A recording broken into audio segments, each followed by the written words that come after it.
Elections are not just about political candidates. Elections should focus on the people, their level of satisfaction with the performance of elected officials, and the role government plays in their lives. Insights on PBS Hawaii brings you an important series focused each week on a conversation led by residents from one of the island communities in our state. What quality of life issues matter the most to them in this upcoming election? Residents from Lanai are ready to let us know. Tonight's live broadcast and live stream of Insights on PBS Hawaii start now.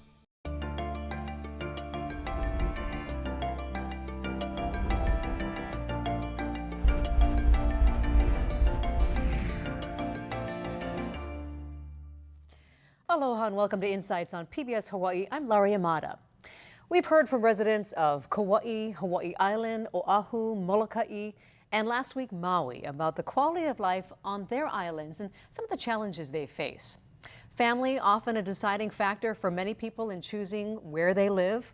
Some of the challenges they face have also been the same: jobs that pay a living wage, housing, cost of living, or out of control tourism. Yet each island has its own individual challenges as well. And tonight we hear from residents who are likely to bring a little bit of a different perspective about the challenges they face living on their island. So we wrap up our quality of life series with Lanai, the sixth largest of the Hawaiian Islands with a population of a little more than 3,000 people. Lanai is part of Maui County and is 98% privately owned. James Dole, who turned Lanai into the largest pineapple plantation in the world, first purchased the island in 1922. Now, since the last pineapple harvest in 1992, resort development has been the primary economic driver, and billionaire businessman Larry Ellison, who purchased the island in 2012, has continued on this path. So tonight, we hear from a store owner, a local publisher, editor, a cultural resource manager, and a college student. So we look forward to your participation in tonight's show. You can email, call, or tweet your questions, and you're also going to find a live stream of this program at pbshawaii.org and the PBS Hawaii Facebook page. All right, now to our guests. Joan Dela Cruz was born on Lanai and co-runs the international food and clothing store that her husband's family started way back in 1953. She and her husband raised their 4 children on Lanai. Alberta DeJetley is the publisher and editor of Lanai Today, a pro-business community publication that she started 10 years ago now, 2008. Kaleo Ropa is an assistant manager in the Interpretive Resource Management Department of Pūlama Lanai, an organization dedicated to building a sustainable future on Lanai. And Shelley Claraball is a college student at the University of Hawaii Maui College, attending classes through the Lanai Education Center. Her family roots way back in Lanai. 6 generations, a long time these families have been around. So thank you, all of you, for being here. It's so wonderful to hear from different people on the islands and the similarities, the differences, and just talk story about what's been happening in different parts of the state. So just wanted to start with a question for all of you, and whomever wants to jump in first can. Just a quick question on why do you think you chose to live on Lanai? I want to hear your perspective. Want to jump in? Well, it's home. And it's a way of life that I enjoyed while I was growing up. I fell in love and married a local boy who wasn't going to go anywhere else, so that kind of made it set for me. And it was a great place to raise my kids. Yeah. Your thoughts, Kaleo? Yeah, same as Joan. The way of life for my child, my family. I like it where it's nice and quiet, not too crowded like Oahu. Yeah, a little busier over here on this island. My family moved to Lanai in 1951 when my dad became the island's game warden. So I grew up at Ko'eli when it was still, it had just closed, the ranch had just closed. So we had horses and dogs and open space. We explored all over the mountains, and after high school I left, but Lanai kept calling me home. So in 1996, I decided to pack up and move back to Lanai, and I'm never going to leave again. It's a neat place. How about you? Your family's been there for so long, and you're still deeply connected to the island. Yeah, it's really simple there, and culturally, there's a lot of mana on Lanai, so I plan to raise my keiki there. That's part of your studies, right? Yes, Hawaiian studies. Now, why did you want to continue for that to be a focus for you? Growing up, I was always out there in my Hawaiian community, so it's just really it's stuck with me to be able to share with other people about it. Well, I'll tell you, there's definitely a strong history for Lanai because of you just look at the nickname, the Pineapple Isle, and we'll get to that a little bit. But let's start with today, as far as where Lanai is right now. For a lot of people, whether you're on the island or who are somewhat familiar with the island, see it as this resort community. You have these very luxurious resorts there, a very wealthy landowner there, and celebrities coming in to the island. So you have a little bit of a tourism base that may be a little bit different than even, say, areas like Waikiki because of what's there on the island and how it sort of developed in that way. So what are your thoughts? Like, how do you view the tourist population, particularly on Lanai? Well, again, for one, our island is very delicate, okay? It's very small, and our ecosystem is very fragile. So the fact that we have a small tourism, I mean, it is our main economy, but in volume, it's a very small turnover. Mm-hmm. So I think for our island, it's the right fit, because if we had, I think, a more voluminous traffic, more hotel rooms, our island wouldn't last. It's too fragile. It's too small and delicate. So I'm kind of happy that we have the type of tourism on our island that we do. And I think it hasn't been fluctuating all too much. Is that correct? It's been based on what's there and the capacity, whether it be for residents or for tourists, has some kind of limitations in different ways. Yeah, I think a lot of the tourists, they like to just stay at the hotel. I'm not sure, because when I'm out in the field, all I see is the Four Seasons Jeeps going around, so I can't really tell the impact the guests are doing, what they're doing on Lanai. So it's hard for me to, judge how much of an impact they're doing. There's definitely kind of a separation within these areas too, right? You don't, as opposed to some of the other islands where, even like where I grew up on Kauai, you definitely, all these different communities are pretty connected at this point as far as where the tourism flow is traveling. Would you say that's different on? It's different on Lanai. In December I started managing a taxi business, so I'm seeing a lot of the day visitors that are coming to the island. And although our hotels are just beautiful, and the lodge at Kauai, when it reopens, will be absolutely magnificent, we still have a whole group of day visitors and visitors who have visited us in the past who still want to come back to Lanai. There's a special quality about it. It's the peacefulness, the romance of being the last full pineapple plantation town, the open space that we have. We have a very unique quality of life there and beauty there that people just really enjoy. And it doesn't matter, they all get the same vibe, whether or not they're spending $2,000 or $3,000 a night to stay at the Four Seasons at Manili, or whether or not they're coming in and are on a tight budget. We try to make sure that every person who comes to Lanai gets this feeling of being special to us. The friendliness of our people, the friendliness of our residents, everybody comments on it. When you're a day visitor and you come in, people smile at you, they talk to you, they say hello to you, they ask you where you're from. We're not overrun where you're just another tourist. We don't want to bother with you. We have a special aloha that we share with everybody, regardless of how much money they came with. And I think that's very, very important.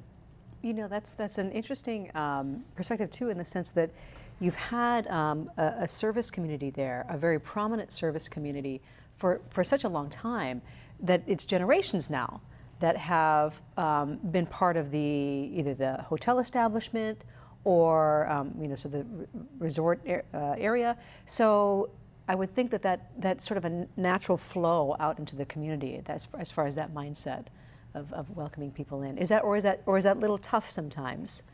I think that When you get into- actually is a lot more to do with our history even beyond, before the hotel. Okay. It was a very tight community, as a plantation community, and it was everybody, you're practically family. And so when people come into the island, if you just become part of the family, you know, if you come to the island with the intent of loving it, the island's going to love you back, and the people there will do it too. It's more of a, it's a small town community vibe that I think is that Alberta was talking about that we have. Well, your thoughts, being a younger person, as far as what's there on the island and what the tourists either bring, or having more amenities maybe because of that. Do you like that? Or I don't know how often locals go and maybe go to the restaurants at the hotels. I'm sure they're pretty expensive, but is there not really much of an overlap there? Or Well, when tourists come in, I see them normally when I travel, so on the plane or the boat rides. Mm-hmm. So it's nice to see that they're so they're wanting to see Lanai for what it is. So a lot of them, they want to go to cultural sites like Keahiakavelo, or even what they call Kaiolahia, which is shipwreck. So like Uncle Kaleo said, there's a lot of Four Seasons cars who go down. So it's nice to see that they're out there seeing Lanai. that's an interesting point, because there isn't a Waikiki or North Shore or Haleiwa kind of a thing. Do you feel that because it's limited, that actually filters them more towards cultural learning? Is that one of the benefits possibly? Well, I must mention that the Lanai animal, the Lanai cat sanctuary. Yeah, that's getting big. It's the most visited tourist attraction, designation for tourists on the whole island. Wow. People come to Lanai specifically to see the sanctuary, and when they come in on the 10 o'clock ferry from the harbor. They go up to the sanctuary and they stay there until the very last moment. That is an interesting story for people who aren't familiar with the cat sanctuary, by the way, because you were involved in the start of that, and part of that was to help preserve some of the native species there. Tell us, for people who aren't familiar with why the cat sanctuary came about. The cat sanctuary came about because we have colonies of endangered migratory seabirds on Lanai that are ground nesters. So it originally started as a spay-neuter program in the town. Two ladies, Kathy Carroll, who's the founder of the sanctuary, and Loretta Hellrung, lived next door to each other. And every morning they would go for walks around the town, and they would see all these homeless cats. So they decided that they wanted to try to see if they could start to figure out a way to control it. So they started a volunteer spay-neuter release program that eventually evolved into a program where they were told that there were 20 cats living at the wastewater sewage treatment plant that had to be captured, otherwise they would be euthanized, and there was this colony of seabirds there. So we had to build the shelter, and we had a shelter for 2 years at the near the lodge at Koeli. Mm-hmm. We jokingly called it Four Seasons West, and Four Seasons was wonderful to us to allow us to use a part of their area for the sanctuary. And then we negotiated a lease with the previous landowner, Castle and Cook, and this sanctuary is what it is today because of the help we received from Four Seasons and Castle and Cook, and now of course from Pulama Lanai. It's a wonderful facility. And it really is a neat success story, but it brings up, Joan, what you mentioned about the delicate balance on an island like this. And Kaleo, we were talking in the green room about how now you have a growth of the population of the seabirds there, but it's so close to some of the tourist areas. It's a little bit of a challenge. Explain sort of some of the things that people need to be mindful of because it's also close. Well, like the seabirds like to burrow their nests along the shoreline. So there's trails going out throughout the beaches. And we do try to tell the tourists that there's a nesting ground in the area, so just try to be careful. Try not to go off the trail, but stay on the trail. And you can see everything from the trail, from the beautiful beaches to the Pu'upe, which is Sweetheart Rock. So as long as they stay on the trail, you know, the birds will be safe. And at night, you can hear them crying when the birds do fly in, and then you can hear them flying over your heads at night. Sure, and you were saying that it's a very unique sound, isn't it? Yeah. It's the Sound like- it's called the uwa'ukani. What does that mean? I'm not sure, but that's the name of the It bird. sounds like a human It sounds like a baby, isn't that right? crying. And these are shearwaters, is that Shearwaters. correct? Shearwaters, yeah. Just going back to the delicate balance, really, that is good for people to hear on for all of the islands. When you think about you know, people getting closer and closer to all these natural beauties that we have on the islands here. So a couple of quick questions. So this is talking about sort of tourism and things that develop in the areas. Donald from the Big Island wanted to ask, is there a problem with the tour helicopter noise on Lanai? How is it regulated there, or you don't see that so much there? You definitely see a lot of it on some of the other neighbor islands. I mean, you Is see it different? Like when we're working at the fish pond, they'll fly over, but it's maybe like 2 or 3 at a time. It's not like when Ellison first bought the island. I mean, there were like planes and helicopters just Really? flying all over the place. That's the interesting part about the, I don't want to say regulating the population, but there used to be more flights going there. So is that right? There's only one airline now that goes Well, in and out? On the helicopter issue, it's pretty much known now that Lanai City is a no-fly zone. It You is. cannot be, it's not official, but helicopters are discouraged from flying over the town. So that helps a lot. And a few years ago, Mr. Ellison wanted to do a private heliport at Ko'eli and another one at Manele. And through the public hearing process, the heliport at Ko'eli was not allowed, but a heliport at Manele was allowed. But all of the tour operators coming into Lanai now are very mindful of the community's feelings against noise over the town itself. So let me ask you a pretty big, broad question here. So being that this is the only island, really, that is primarily owned by one individual, it's a unique situation compared to some of the other islands. What are your thoughts, having lived there, all of you, for so many years, under that type of a structure? I'm sure there's some definitely mixed feelings amongst the community. It's, to me, I mean, like you said, it's been that way all our lives. It's, like you said, it's mixed. Each person has mixed feelings about it. But overall, I think it's not a bad way of life. It keeps, we've had, I feel, good owners from the plantation days through Mr. Murdoch, through what I've seen so far of Mr. Ellison, where because the community is mindful of the island, it's our home, and we take care of it. We treat it respectfully.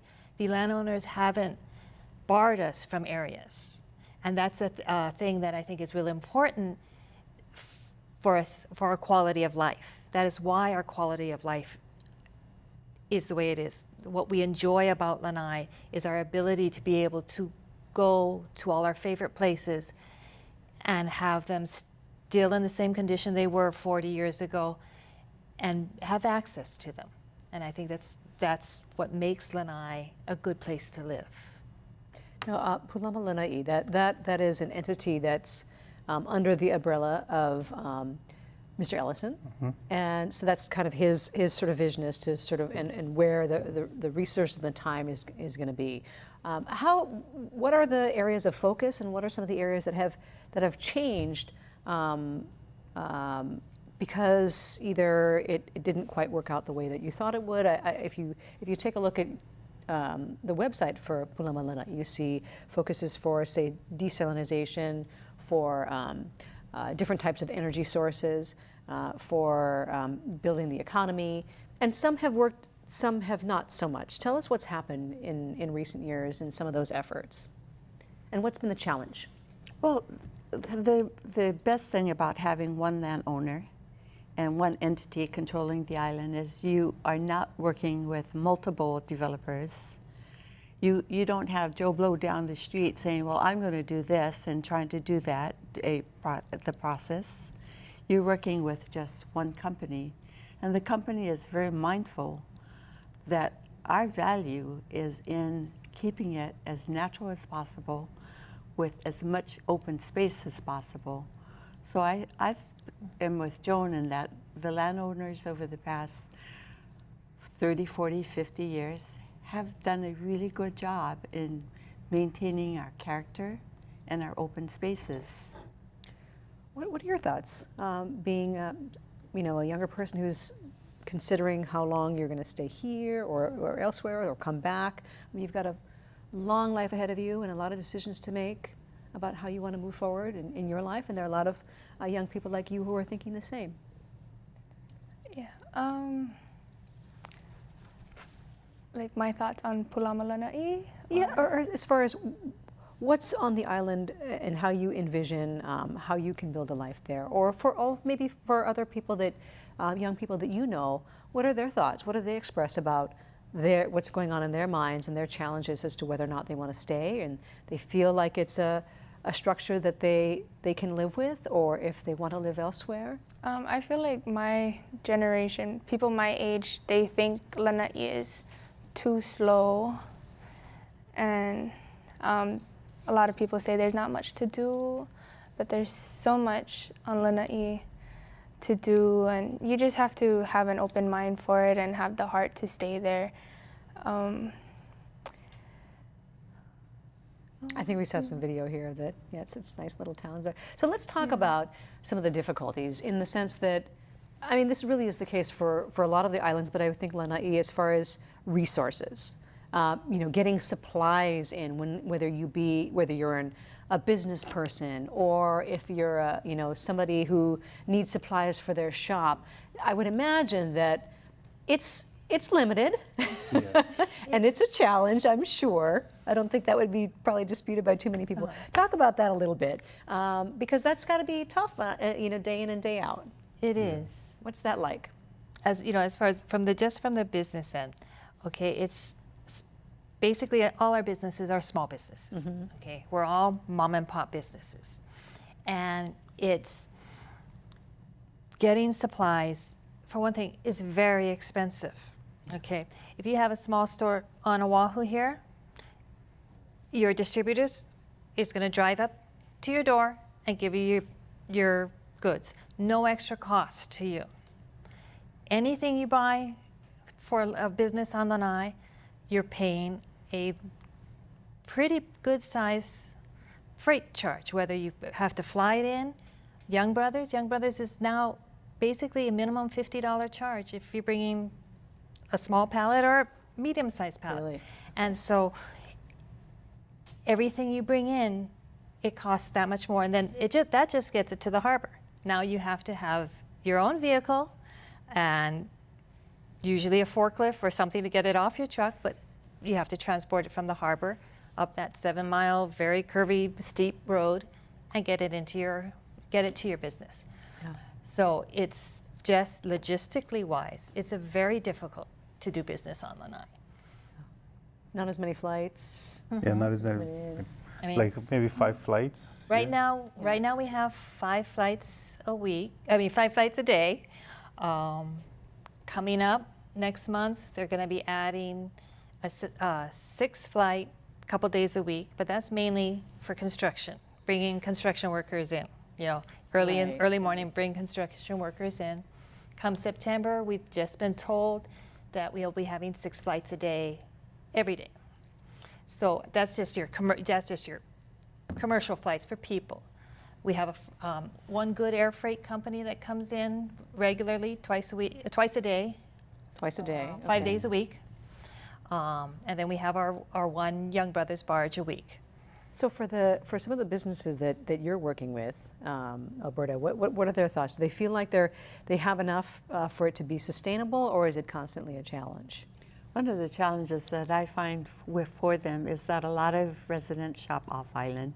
Okay. And our feeling is that for every dollar that they spent on Maui, that's a dollar that could have been spent on Lanai that will support another Lanai employee.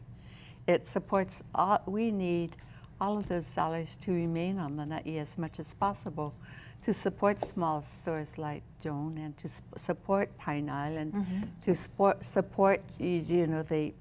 all of the stores.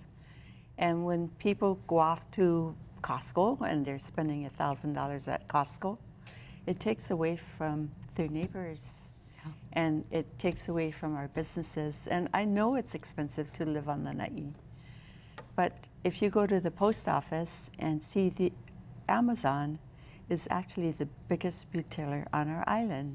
Yeah. So I wish people would look at the bigger picture and think about spending more money at home rather than away.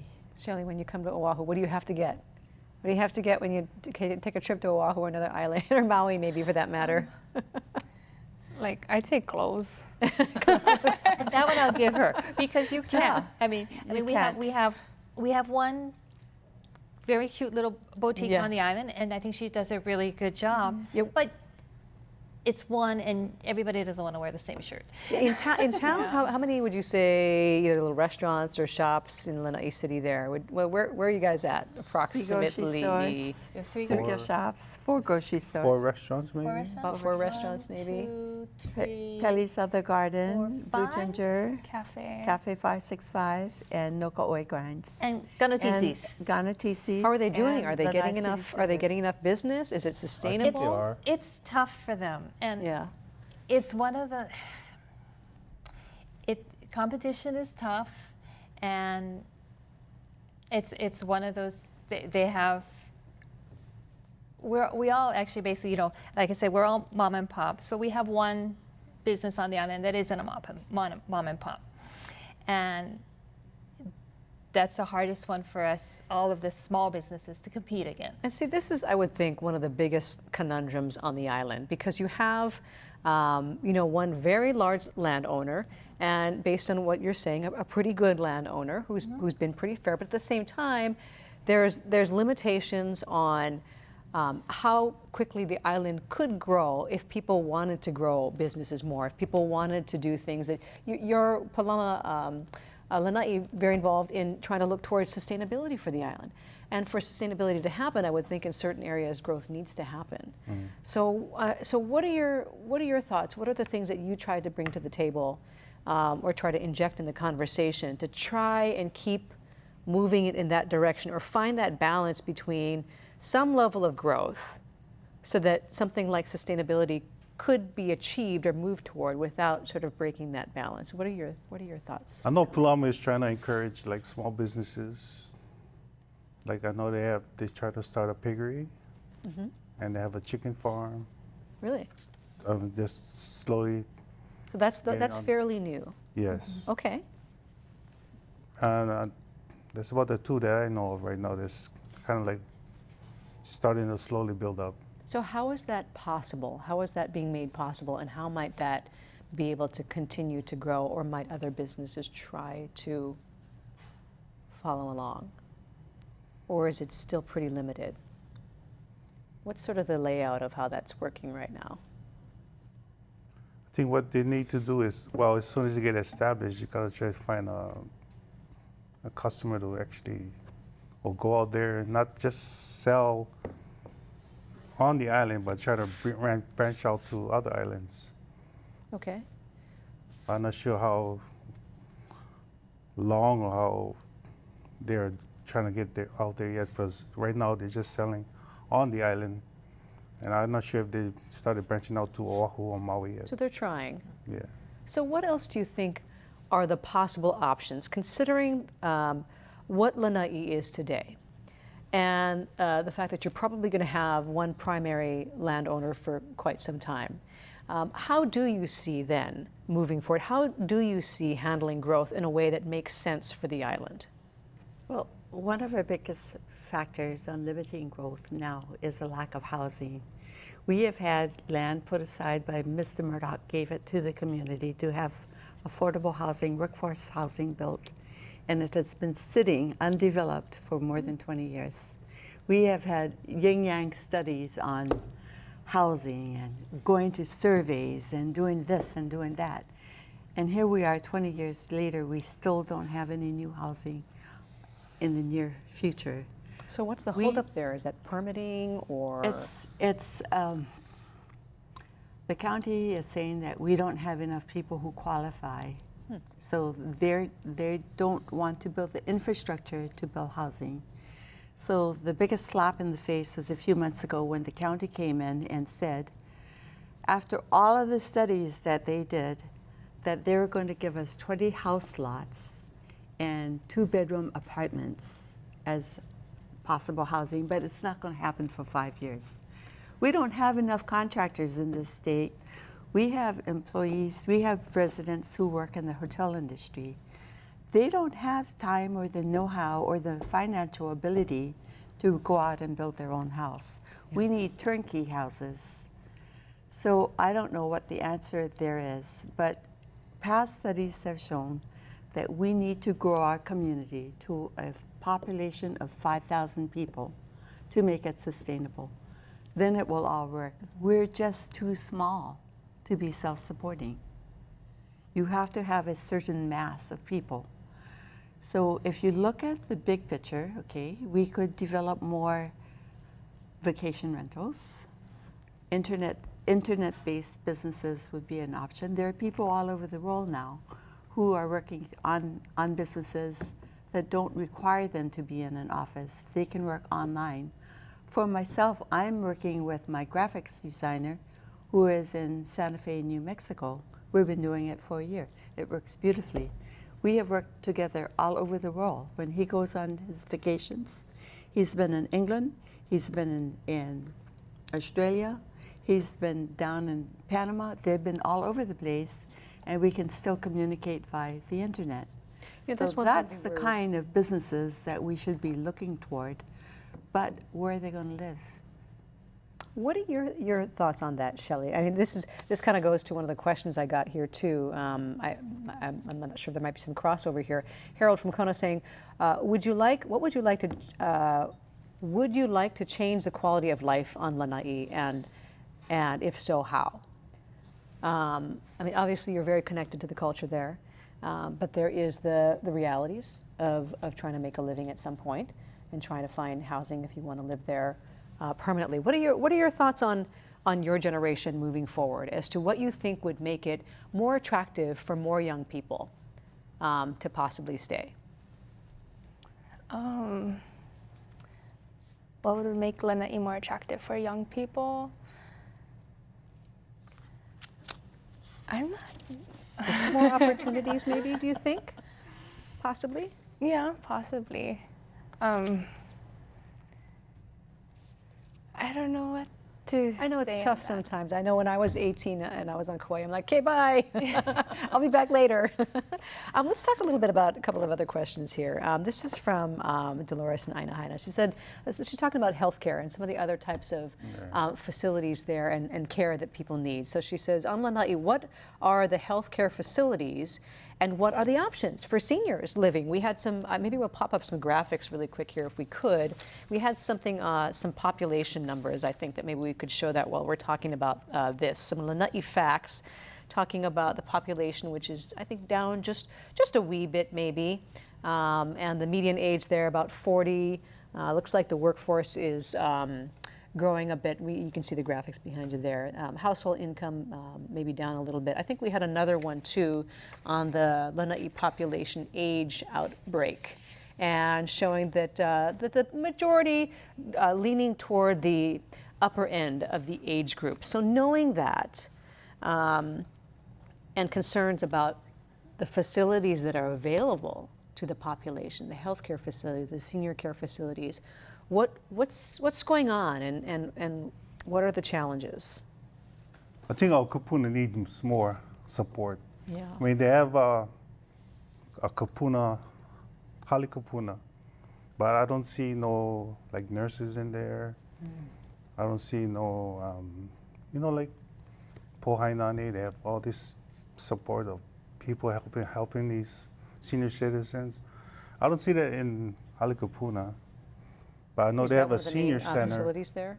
Senior That, facilities? that's our only really senior living facility. Okay.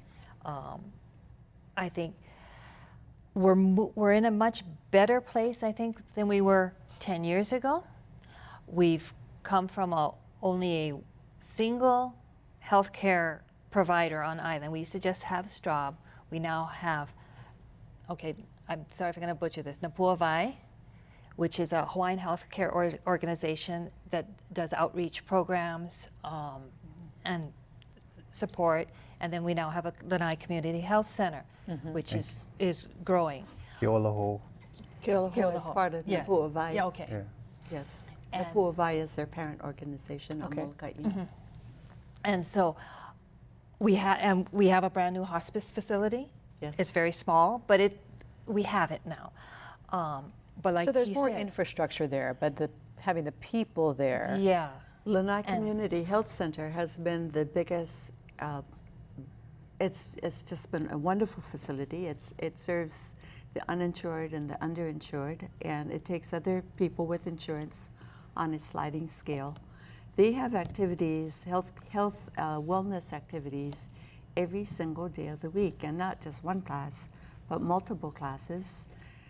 Both they and Keolaho provide traveling nurses on their staff who do home health care visits. So anybody on Lanai, people are able to stay in their own home and be served by registered nurses in their own home, That is no doubt a growing rather than demand. living in a facility. We The probably people who need live more, but yeah. at Halikapuna have to be self-sufficient. They have to be physically able to care for themselves. There is a manager on site at night. They have emergency call buttons, but they have to be able to take care of themselves. And I think both the health center, Lanai Community Health Center, and Keolaho are very aware of who the elderly are in the community, and they make sure that somebody is looking out for them. I think what I think he was trying to get towards, and what we need more of, is somewhere in between Halikapuna and the hospital. Because Yes. basically we have an 11-room hospital, which is basically an old folks home for those patients that need dire medical care to survive. Right. But we need somewhere in between there for That could be a new industry for our island, because we have an absolutely perfect weather year-round. It's cool, it's comfortable, the town is small enough.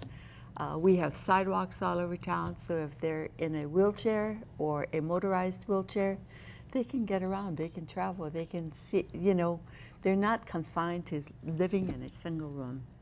They can go out to the parks. It's really, really nice.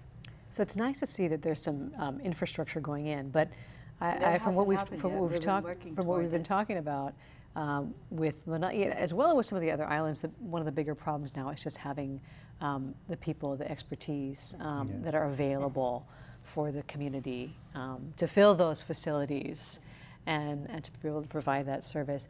Shelley, your family, your parents, grandparents, Willa Kapuna, all there still? Yes. On Lanai. What are your thoughts when you think about sort of what needs to build or to happen to be able to make sure that they're okay as they continue to age and reach their sunset years? What do you want for them? I want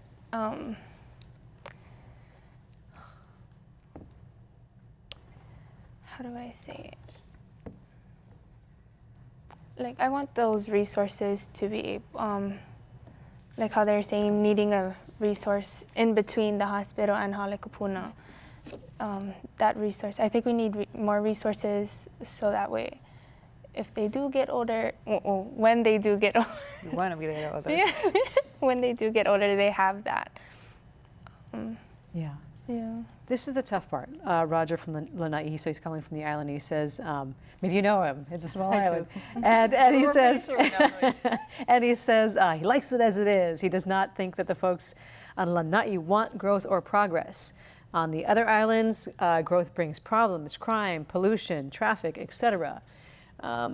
That's, I'm sure, the dilemma on a lot of islands is how do you strike that balance between having the services that you need for the population to be healthy and to have resources, while not tipping the balance in a way that it might change the island. It's unrealistic to expect it not to change because change is inevitable, but we can make sure that if we are proactive and attend community meetings and stand up when we need to stand up to be counted, that we can guide the changes taking place on our island, and we can make it better for everybody, not just for a select few people.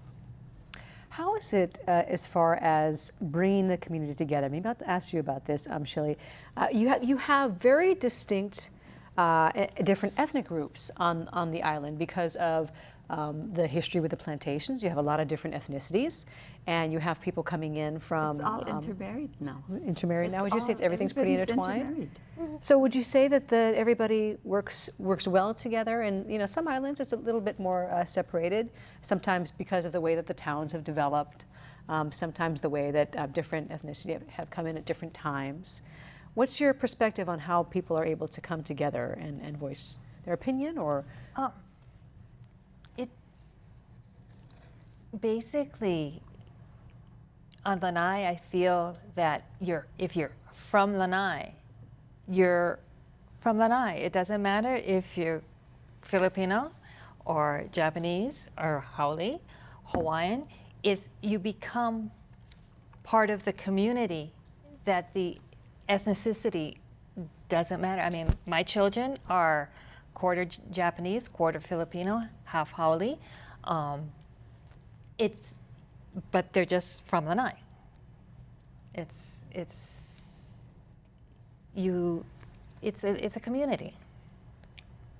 Anybody else want to chirp in on that? As if they feel that is there a good melding, would you say, or is it? And it's an interesting dynamic there on the island as far as you know having a primary landowner and having such a prominent presence with the two hotels there, and then having the city in the middle. Well, I think they do try to come together. I mean, they'll have their differences, but when it does come down to it, we'll try to work things out, try to get things going. Because I don't think like the Lanai residents, they don't want too much conflict, yeah. Mm-hmm. So they want to work things out. Here's a question from Amy, Windward Oahu. She says, do the people on Lanai have regular and open access to the private owner or his representatives? No. Can they make recommendations? I'm not sure exactly what Amy is asking there. But I would say to the owner himself, no. To the representatives, we have access to them. Yeah. You know, we can stop them on the road. I mean, we see them in the grocery store. We see them around. You can talk to them. You can voice your opinion. They may not listen to us, but they may, and they have. So there's a department in Pulama that's called a community development. Mm-hmm. If you like call or email your concerns, and they'll try to get back to you as soon as possible, and try to enlighten people what's going on.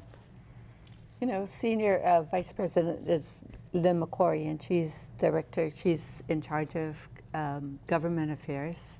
She holds a monthly community meeting, monthly now, for anybody who wants to come to it. And we do an article in the newspaper. It's called Straight from the Source. So if you want to know what's happening on Lanai, show up at that community meeting and you'll hear straight from the source, straight from Lynn, what's going on.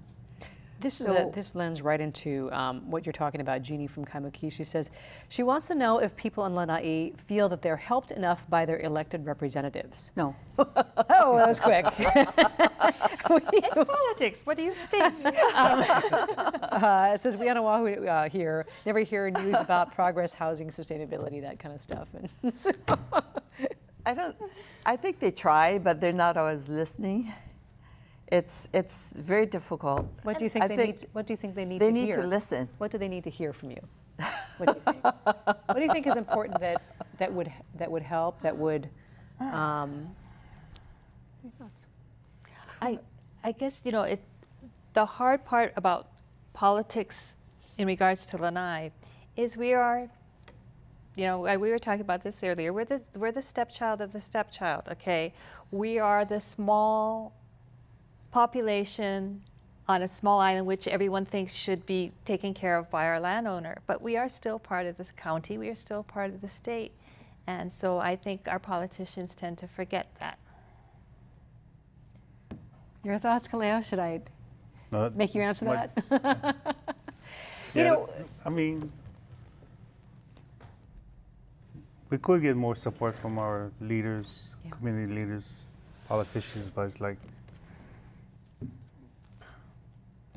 I'm not sure why, or is it just that the state needs more, or like Oahu or Maui, and then Lanai, Hana, and Molokai, they just like leave it to the side.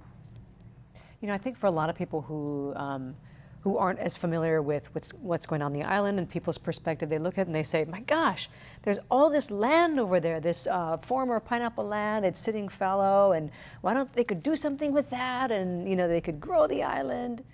But it's our biggest resource. Our biggest resource is our vastness and our open space. That is a key factor in the beauty of our island. So if you looked out toward the sunset and you saw a subdivision of houses in the distance. We're seeing a perfect shot right behind you of not that. Yes, if you look at that, it's just so awe-inspiring.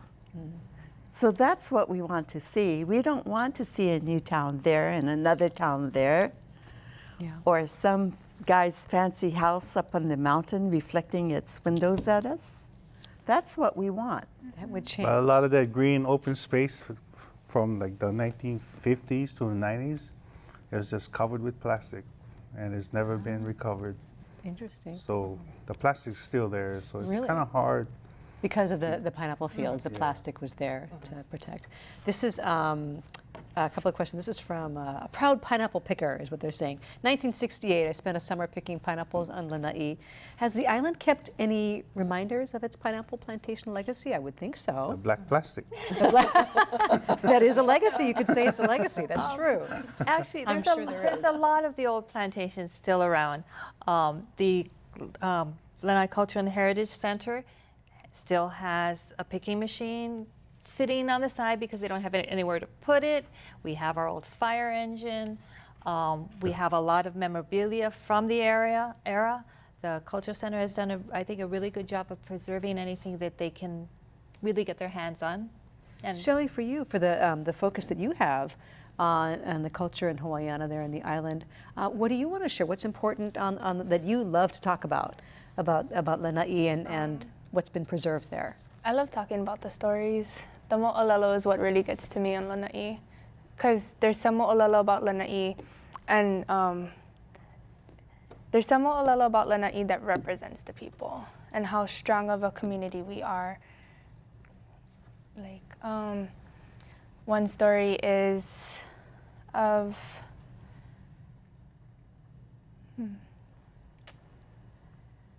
Keahiakavelo, how he didn't want anything bad to happen to the people of Lanai, but because Molokai was doing bad to us, so he stood up for Lanai, and All these stories woven into history. It's really interesting to hear about it. This one, Trisha from Honolulu, she says, I think this is somebody who wants to pop on over there. As a resident, what activities are there to do on Lanai?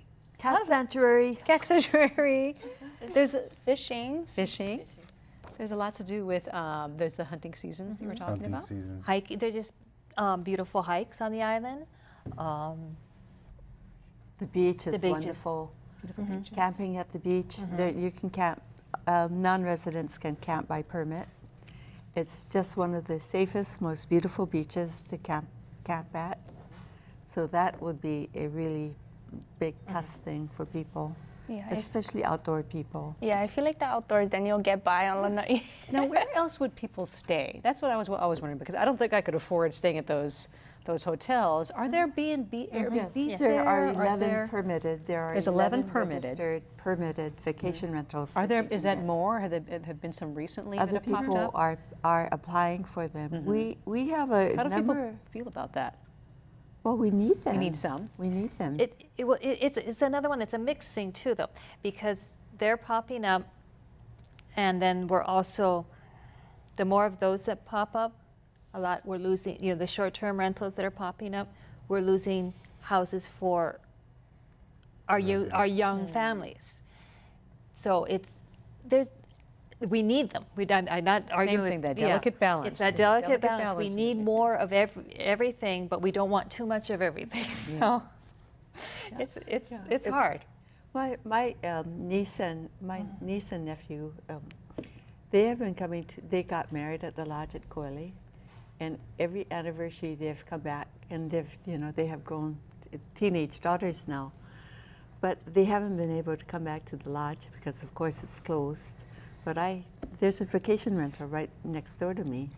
So the last time they came over to Lanai, that's where they stayed. And if it weren't for that vacation rental, they wouldn't be able to come to Lanai. Let's talk a little bit more about sort of the growth as far as how things are going. This caller says he saw an article that Ellison wants to set up an agricultural park that grows specialty foods. And if it's successful, that he would. It's happening. It's already happening. Yeah.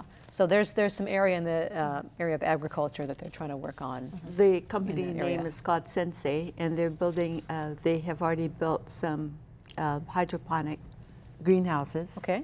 And they've started hiring people to work there. Their goal is to grow produce to send to the rest of the state. Oh, interesting. So that is in the works. It's What else? already You done. talked about the piggery possibly as a possibility. What do you see floating around there too? Is some things that maybe people are either about to try or just starting to build, or they're thinking about that might be some ways for people to. I haven't heard much about other people trying to start businesses. Okay. Lately, no. Yeah. So this person said, I lived on Lanai for 10 years. Want to come back? When will Ko'ole be open? Is that pretty? What's that? Good question. We're not going to get into that one. How about a We community? know it's going to be December, but we can't say Yeah, which right. year.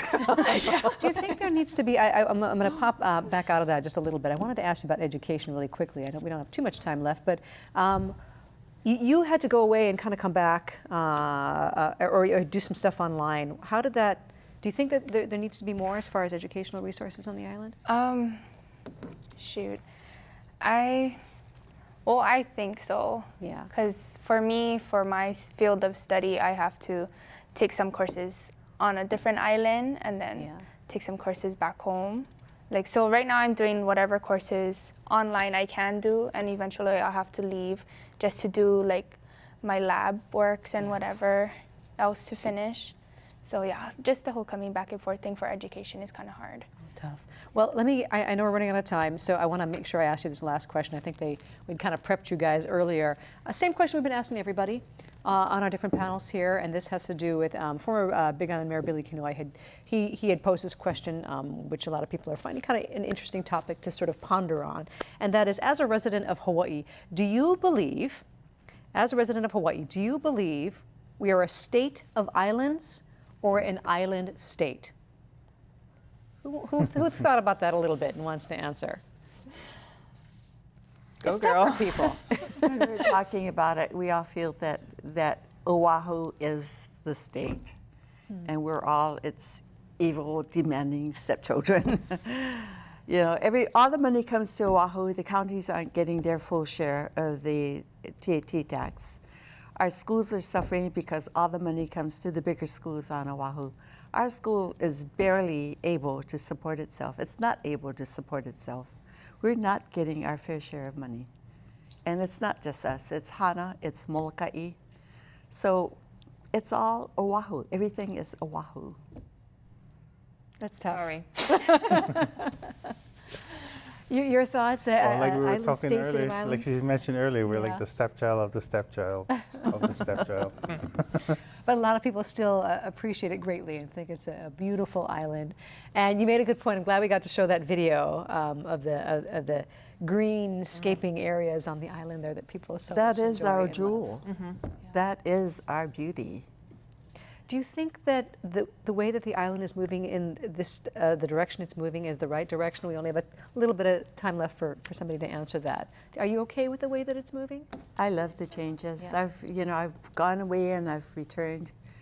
The changes are difficult for some people to take, but when you look at the big picture, it's beautiful. I love to see families walking to school together. I love to see families playing in Dole Park. I love to see people down at the beach enjoying it. Yeah. It's so beautiful and so beautifully maintained. Well, I'm so glad all of you were able to join us here today to give us a little taste of Lanai. So mahalo to all of you for joining us, and we thank our guest, Joan Dela Cruz, store owner, Kaleo Ropa, a natural resource manager, Alberta DeJetti, community newspaper publisher, and college student Shelley Clareball. Thank you so much, you guys, for joining us today. So next week on Insights, we begin our election 2018 candidate forums. First up, the two leading candidates in the Democratic primary for the state's highest office. The challenger, U.S. Representative Colleen Hanabusa, will be here with the incumbent, Governor David Ige. That's next week. I'm Laurie Amata for Insights on PBS Hawaii. Ahui ho.